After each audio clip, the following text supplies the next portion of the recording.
Hello, my dear children. Good morning. Welcome back to today's online class. I am Radhika, your politics teacher. Children, today we are going to take new chapter number 20, the Indian Constitution and its legal framework.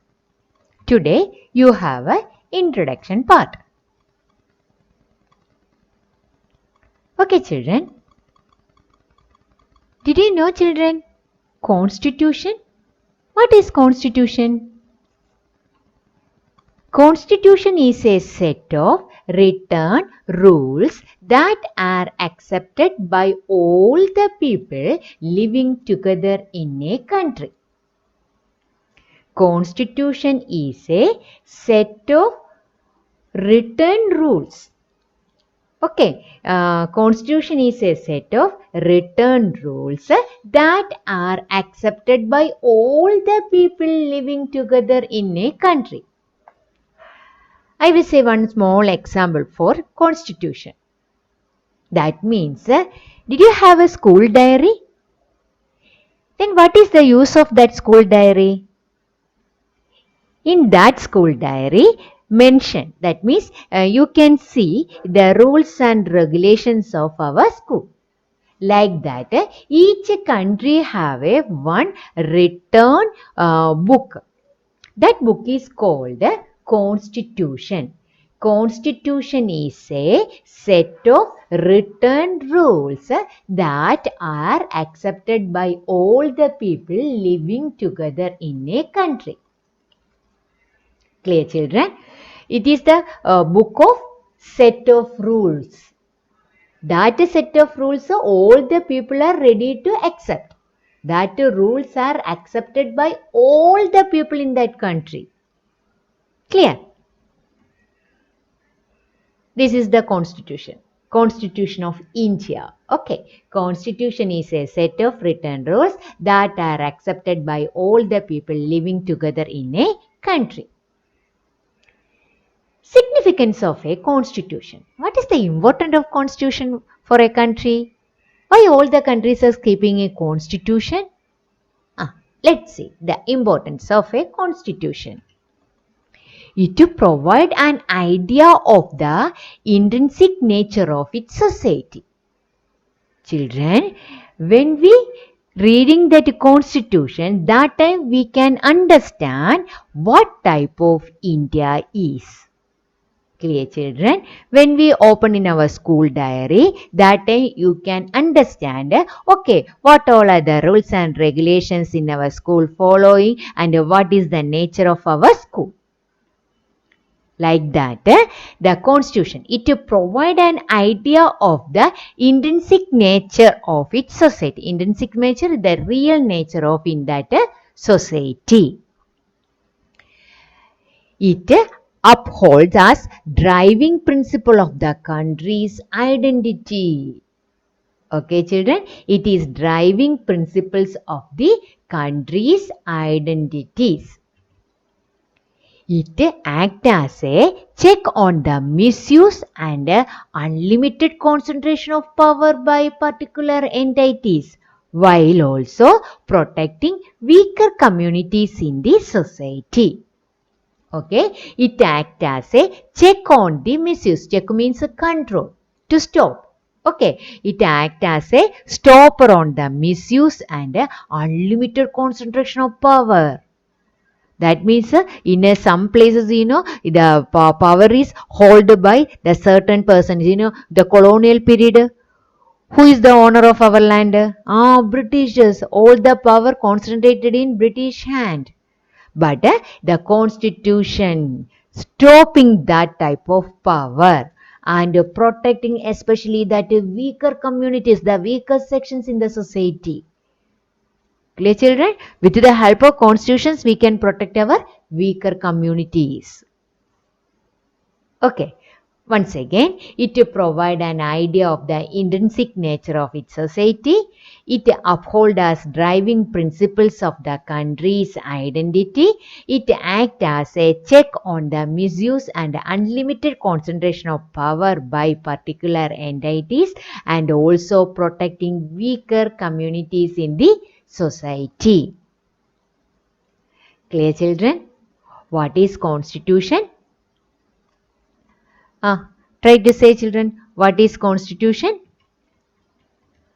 Constitution is a set of written rules that are accepted by all the people living together in a country.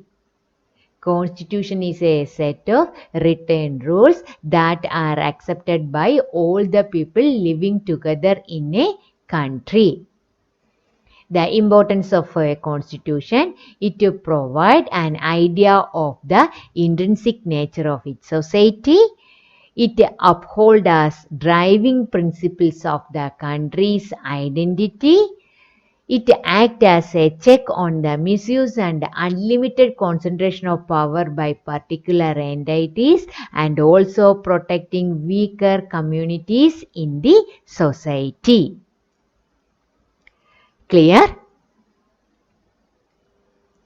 You know B.R. Dr. Ambedkar? That is, who is this person? The father of Constitution. According to him, what is a constitution? Constitution is not a mere lawyer's document. It is a vehicle of life and its spirit is always the spirit of age. Okay, children, constitution is not only used by lawyers. It is not the property of lawyers. Not only the property of lawyers, the constitution for everyone who all are living in a country.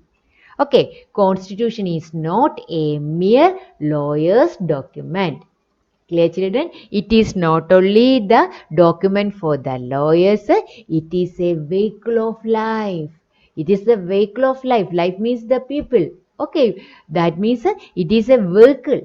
That vehicle carrying all the people very safely.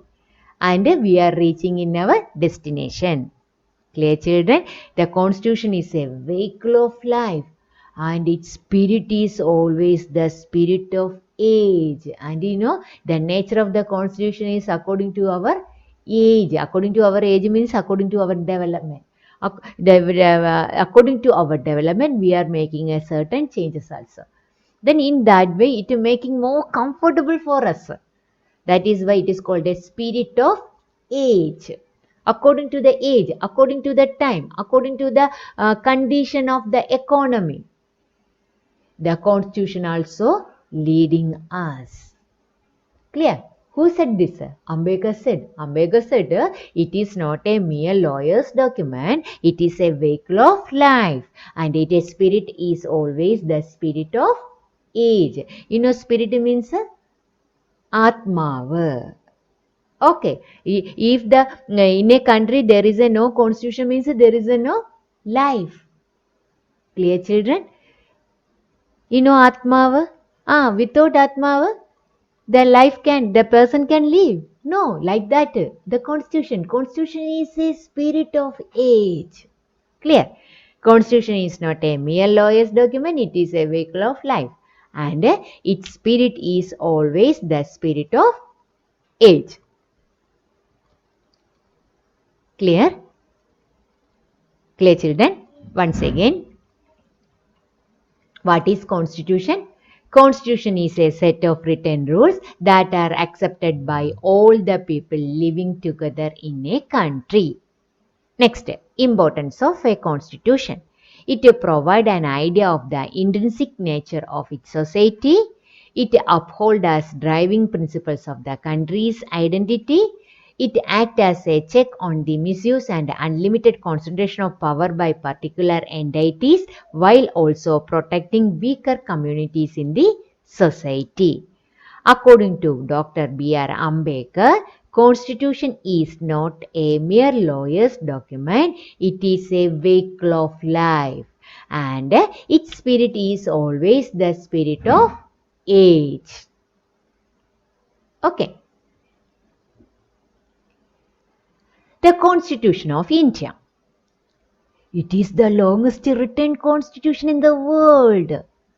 Okay, children, in the world, this is the longest written constitution. Written means, children, in the world, there is a two type of constitution, written and unwritten constitution. But India have a written constitution and it is the longest written constitution. It is the longest written constitution in the world. It was enacted on 26th November 1949. It came into effect on 26th January 1950. Okay, children. That means we completed our constitution on 26th November 1949. 26th November 1949, we completed this constitution. But we put it into practice, that constitutions we declared officially. Okay, it came into effect on 26th January 1950. 26th January, you know the importance of 26th January? This is the Republic Day. Is it, children? Yeah. Because why we celebrating that 26th January as a Republic Day? Because on that day onwards we started to use our constitution. That means the constitutions came into effect on 26th January, and that date, that 26th January, we celebrated as a Republic Day. Okay, in 1950. The member of the drafting committee of the Indian Constitution were Aladi Krishnaswamy Iyer, N. Gopalaswamy, B.R. Ambedkar, K.M. Munshi, Muhammad Sadullah, B.L. Mithar, and D.P. Khaitan. These are the important members of the drafting committee of the Indian Constitution. Drafting committee of the Indian Constitution means, children, what? These are the members who drafted, who make, who all are sit together for making our constitution, who all are prepared our constitution. Okay, drafting committee of Indian constitutions include Aladi Krishnaswamy Iyer, N. Gopalaswamy, B.R. Ambedkar, K.M. Munshi, Muhammad Sadullah, B.L. Mithar, and D.P. Khaitan. Okay, how many members are there? About 300 members together made our constitution. And then here mentioned only the important persons because so many. So these are the most important roles played during that time. Okay, it is the longest. That means the Indian Constitution is the longest written constitution in the world. It was enacted on 26th November 1949 and it came into effect on 26th January 1950. The members of the drafting committee of the Indian Constitution were these other people. Clear, children? Okay, I am going to stop here. Thank you.